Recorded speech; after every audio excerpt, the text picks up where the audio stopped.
podcast Nervos em Série na Parada Cultural das Nações de número 6. Eu sou Nayara Renault e este é mais um episódio da série especial que, na esteira das Olimpíadas de Tóquio, que chegam logo mais, traz um desfile de delegações culturais para você. Até falamos brevemente do histórico olímpico dos países que participarão do evento, mas nossa conversa é mesmo sobre o cinema, música e outras artes dessas nações, de acordo com a ordem de apresentação da Parada das Nações da cerimônia de abertura desta edição, marcada para o dia 23 de julho de 2021 na capital japonesa. Por isso, este sexto capítulo olha para os porta-bandeiras e outros destaques da Albânia, Armênia e Angola.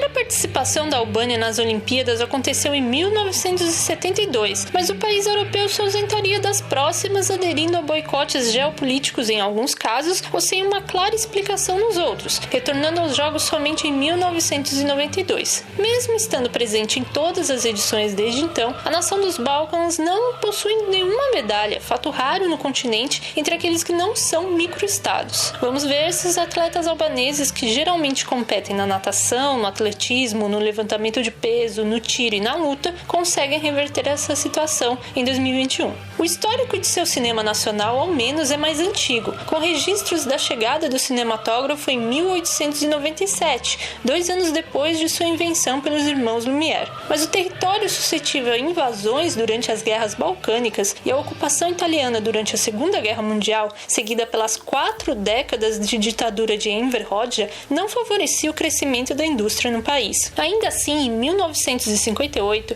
estreia Tana, filme de Krista Mramo, que é considerado o primeiro longa-metragem inteiramente produzido pela Albânia. Em 1996, Colonel Bunker recebeu o prêmio humanitário no Festival de Veneza e inaugura as inscrições da Albânia na disputa ao Oscar de melhor filme em língua estrangeira. Enquanto a segunda obra a ser escolhida, para lá, o Slogans, de 2001, que também abordava o período ditatorial, foi o primeiro título albanês a ser exibido em Cannes. Contudo, Open Door, que foi o último longa a ser submetido pelo país no prêmio da Academia, não conseguiu a inédita indicação ou mesmo vaga na pré-lista. Isso não quer dizer que não haja representantes do cinema albanês para prestar atenção em outros formatos, e o trabalho do curta-metragista Erinik Betri é um exemplo disso. Com um estilo brutal, para dizer o mínimo, o cineasta trouxe em 2017 Bon Appétit, filme que pode ser visto gratuitamente no Vimeo e exterioriza o canibalismo da fome por poder de modo assim, não diria surpreendente, mas contundente. Devan, por sua vez, entrou na competição de curtas do Festival de Cannes de 2019, mostrando um rapaz que literalmente luta para tentar sair da Albânia junto com seu pai. Em relação à música, o país herdou as influências da vizinha Grécia e do domínio do Império Otomano, além de criar suas próprias tradições como a isopolifonia da sua região sul, enquanto na contemporaneidade essas sonoridades se mesclam às tendências internacionais do pop e do hip hop. É possível conferir isso no trabalho de rappers como Azet, Strezzi e Finen, ou no pop de Enza Hatia, da diva Elvana Jata, ou da atual representante da Albânia no concurso Eurovisão, Angela Peristeri, que tenta melhorar o 5º lugar de 2012, melhor posição conquistada pela nação na competição de canções da Europa. Vale dizer que, por conta da grande diáspora albanesa que abrange toda a etnia e não só a nacionalidade, há artistas de origem albanesa bem conhecidos no mainstream, deixando a maioria que nasceu ou é descendente de kosovares para o futuro episódio em que falaremos do Kosovo e inexoravelmente do impacto da guerra por lá. Fica a lembrança então de que a cantora norte-americana Ava Max é filha de pais albaneses, que saíram de seu país natal após a queda do regime comunista.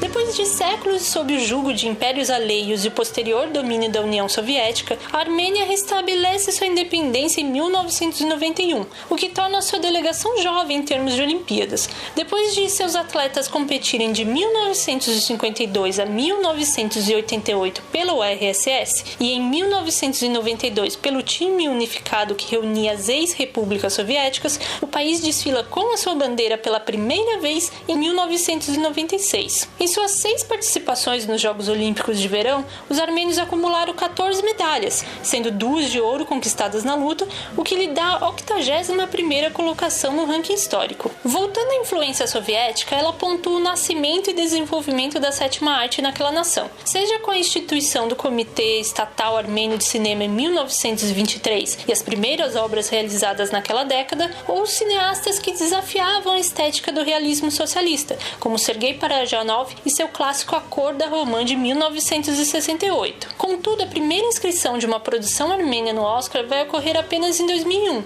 com Liryutian Sinfonia, ou Symphony of Silence, e poucos títulos, a exemplo de Should the Wind Drop, selecionado no último Festival de Cannes em meio ao conflito na região de Nagorno-Karabakh, no ano passado,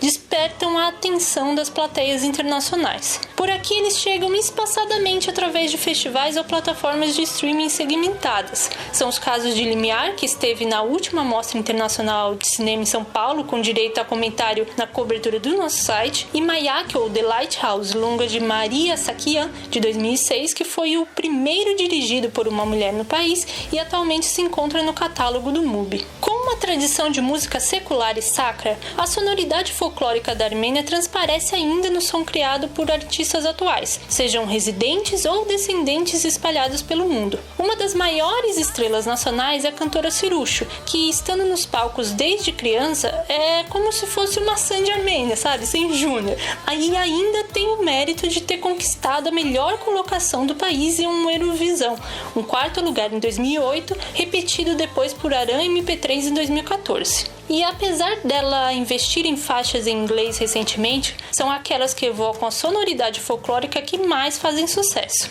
Ao mesmo tempo, a banda norte-americana System of a Down, formada por descendentes da diáspora armênia, intensificada durante o genocídio praticado pelo Império Otomano durante a Primeira Guerra Mundial, também faz questão de mostrar essas raízes em um metal alternativo que faz muito sucesso.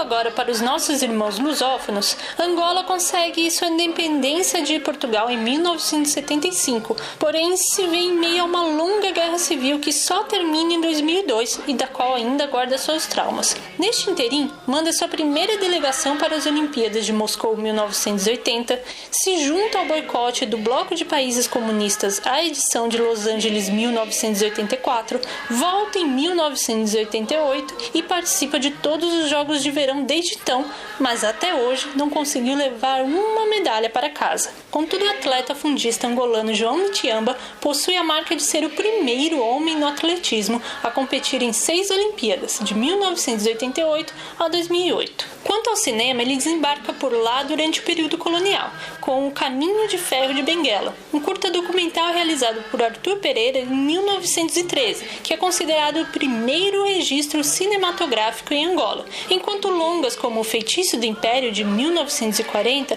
eram usados como peças de propaganda do Estado Novo Português, que, sob o comando de Antônio Salazar, exaltava as glórias do antigo império a fim de mantê-las. Quando a guerrilha a favor da independência do país se fortalece no final dos anos 1960, surgem as produções revolucionárias dirigidas pela francesa Sarah Maldoror, o curta Monangambi, de 1968, e o longa Sambizanga, de 1972. Durante a Guerra Civil, Rui Duarte Carvalho é um dos poucos cineastas de vulto nacional, enquanto logo após o conflito surgem os nomes de Maria João Ganga e Zezé Gamboa, este responsável pelo premiado O Herói, de 2004, 2004, e O Grande Quilap, de 2011, que é protagonizado pelo brasileiro Lázaro Ramos. Se a indústria cinematográfica angolana não consegue tomar forma e ainda não escreveu nenhuma obra na disputa do Oscar de melhor filme internacional, isso não quer dizer que falte inventividade em um dos seus mais recentes exemplares, o longa de Fradique, o chamado Ar-Condicionado. Exibido em um festival internacional online no ano passado, a produção de 2020 está disponível gratuitamente na plataforma de streaming brasileira Filme, onde você pode conferir a inusitada história de dois trabalhadores que precisam obedecer à ordem do patrão em meio a um estranho fenômeno da queda de aparelhos de ar-condicionado que matam diversas pessoas no país. Uma premissa de teor fantástico que serve aos comentários sociais sobre as mazelas não superadas da guerra, o conflito de classes e a situação habitacional em uma Angola que tenta encontrar sua própria identidade. O público daqui também pode conferir o filme de ação Santana, que apesar de ter estreado por lá com o título Dia Santana em 2015, foi relançado com um novo nome ao chegar à Netflix em 2020. Sendo que antes, tivemos a oportunidade de assistir a telenovela Windek, Todos os Tons de Angola, que após ser indicada ao Emmy Internacional, foi exibida pela TV Brasil em 2014 e reprisada a partir do ano seguinte. Aliás, a atração concorreu ao prêmio em 2013, junto com as novelas brasileiras Lado a Lado, que levou a estatueta, aliás, e Avenida Brasil, sucesso estrondoso que ajudou a popularizar o kuduro, ritmo musical originalmente angolano aqui pelas terras tupiniquins. O gênero criado por Tony Amado, pelo menos é o que o mesmo afirma, tem como destaque atual a cantora Titica, que já se apresentou no Rock in Rio 2017 ao lado da banda brasileira Baiana System e teve Pablo Vittar gravando um remix de seu single Come Baza. Hoje em dia, no entanto, o kuduro só perde para outra prata da casa que ganhou o mundo, a kizomba, que por vezes mesclada com o pop e o R&B, faz grande sucesso na voz de Anselmo Ralph, C4 Pedro, Ana Joyce e Paulo Flores. Outros nomes de diversas vertentes da música angolana de agora e outrora são o rapper Big Nelo, a cantora Aline Frazão, o duo Chobari, os cantores Valdemar, Bastos e Bonga, entre outros tantos que provavelmente deixei passar, mas você pode lembrar das suas dicas culturais deste e dos outros países citados nos comentários deste podcast, tá? Seja no site ou nas redes sociais, combinado?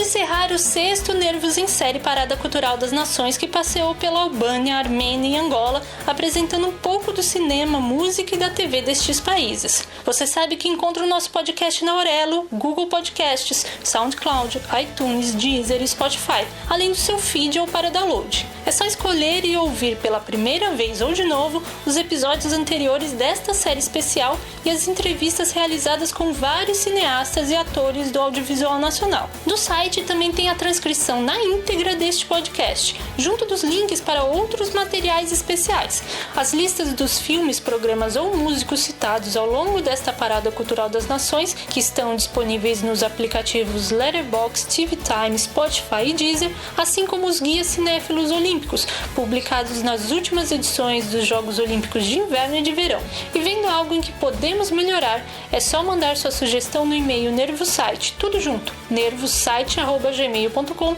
pois queremos atender bem para atender sempre. Finaliza adiantando que iremos desbravar Antigua e Barbuda, Andorra e Iêmen no próximo capítulo, ok? Fale Mindarit, Shinor Hakalunho ou simplesmente obrigada pela sua audiência.